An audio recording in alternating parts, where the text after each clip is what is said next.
This is absolutely, it feels like a sort of a movie, this, right? So Kenneth Eugene Smith is his name. They tried and failed to inject him with lethal injection. That, you know, they couldn't get a vein, right? So it didn't work.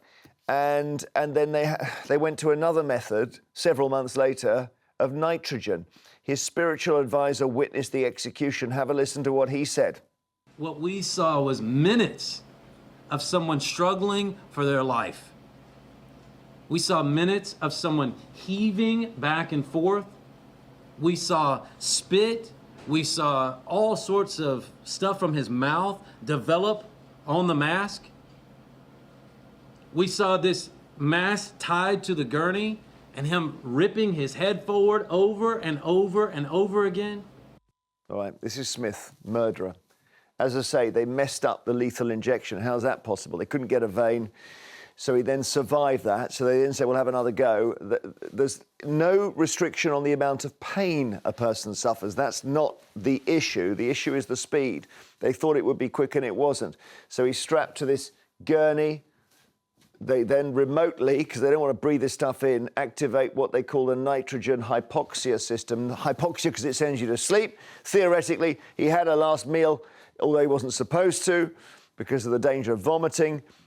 He then breathes it in. He has this mask on that's supposed to be airtight. However, they said it would be seconds. He was breathing heavily for 10 minutes, and he took 22 minutes to die. So that's a nitrogen mask. Can we just mention the woman who was murdered? Yes, here? please do. Because, yes, obviously, that was horrific.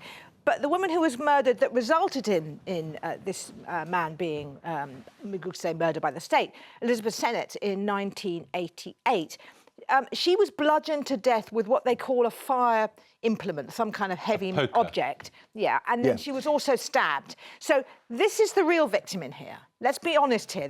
And for her family, who have waited 30 years for what they would see as justice, I don't support the death penalty, but I don't... It sounds like you do. No, but the concentration about... He had 2 minutes. We know he's a bad person, yeah, but he had 2 minutes of pain. How much pain did she have? So you do support the death penalty? No, I just think that let's get the balance right here. She suffered a huge amount of pain. But we know that. I think we're aware of that, but two wrongs don't make a right, and this is state-sanctioned murder. I've been to those prisons and weird institutions in the south of America, some of the most frightening places I've seen, and the fact that you can tell people that murder is wrong and then technically murder them yourself, and not only that, do it so incompetently. But why can't you know, why can't they, if they're going to do it, they can't find a method that is quick? This is hypoxia is essentially what's called the bends. That's what you get when you come up too fast from scuba diving. I mean, it's state-sanctioned torture. But then I've no sympathy for that guy hanging, which we used to do, was brutal. But the whole thing's brutal, and you can't tell people that killing is wrong and kill people. And sometimes you'll get the wrong people. You look at the the Central Park 5 and all that. Here's a man who's got a spiritual advisor, who's got a phalanx of lawyers who've been Larry, everyone in America has a spiritual advisor. Yeah, they really do. Guy. And then he says,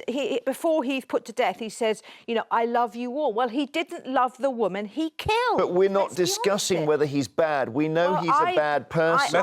We're asking whether you should drown him with nitrogen. I dislike the focus being put on how he suffered as he was... I just think, let's get the focus... So you're happy with the death penalty, just to keep carrying on, not discuss it? I'm not happy, but I'd like to hear from her family. Okay, yeah, but the focus is not on his suffering. No, the focus is on basically how you've set up a system whereby that's how you execute people. But maybe it's all right. I mean, you know, maybe this is fine. In the end, this is how democracy works. If we had a vote in this country, they might bring in the electric chair. I don't know. They'd probably get Lee Anderson to do it. There's a video...